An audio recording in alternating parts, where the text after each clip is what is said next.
Inventory counting is the recurrent activity in every item-based business.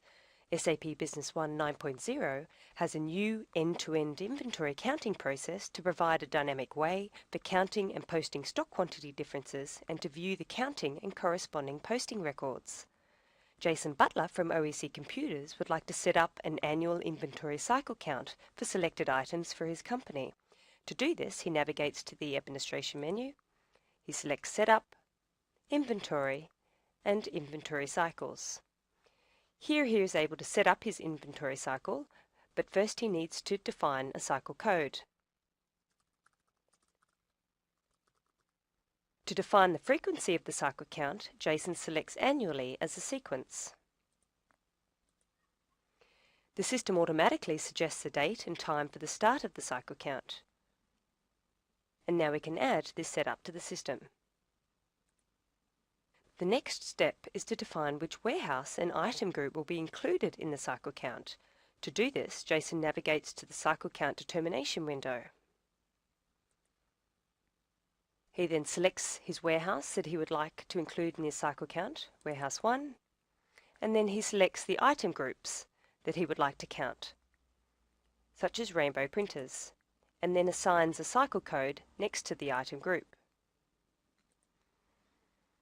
He then clicks on the Alert checkbox. By assigning an alert against the item group set up for the cycle count, the person responsible will receive an alert in their message inbox if it is time for an inventory count.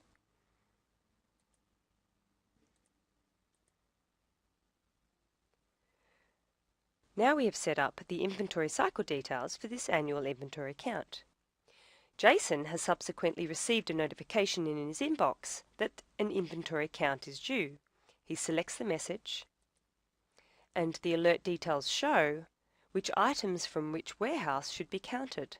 Jason is able to pick up a task by selecting the items to prepare for counting, and then clicks on Inventory Counting.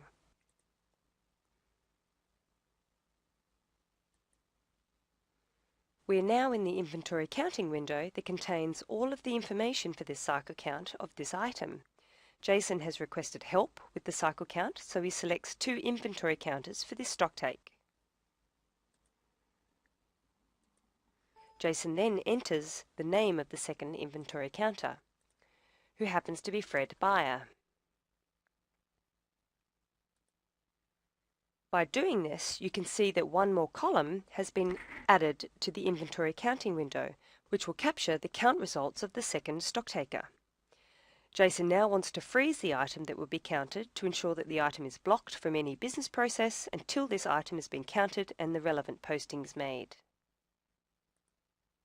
And now we can add the inventory counting document to the system.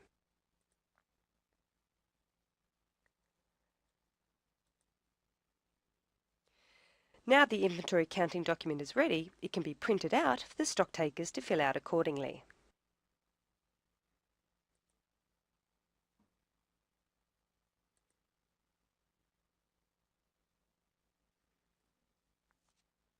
This is the inventory counting sheet that will be printed out for both stock takers to use and to input their information.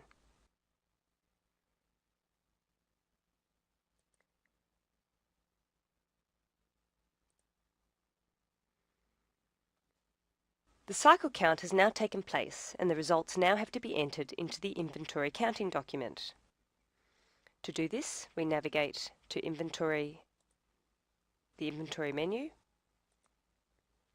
Inventory Transactions, Inventory Counting Transactions, and we select Inventory Counting. We then navigate to the last record that we created. Now that the Inventory Counting window is open, we navigate to the Counter 1 count field, and we enter the count of 69 printers. Fred only counted 68 printers, so we update the Counter 2 count field with 68. And then we update the document. The system automatically highlights the row in red to signal that the counted results don't match. Jason actually recounted the stock and confirmed that Fred's count was correct. So now we can copy the results to an inventory posting. To do this, we go to Copy to Inventory Posting, and we select the Count to count results. The inventory posting window appears, and we can now add this posting document to the system.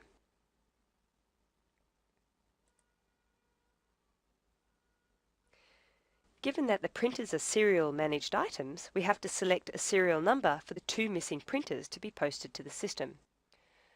So we do this by selecting from the available serial numbers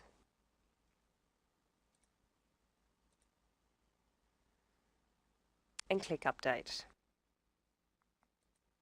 and then OK. Now we can add the inventory posting to the system, which finalises this inventory counting process.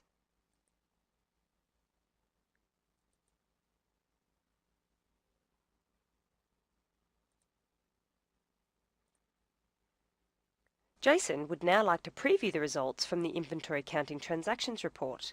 To do this, he navigates to the Inventory menu, Inventory Reports, and finds the Inventory Counting Transactions report. The Selection Criteria window offers many parameters that you can filter by. In this case, we will use the default parameters and click OK. You can see from this report what has been counted, when and where it was counted, and the actual variance result. The key benefits to this new end-to-end stock counting process in SAP Business One 9.0 is that it provides greater reporting accuracy for overall inventory management and supports a much more dynamic and transparent counting and inventory posting process.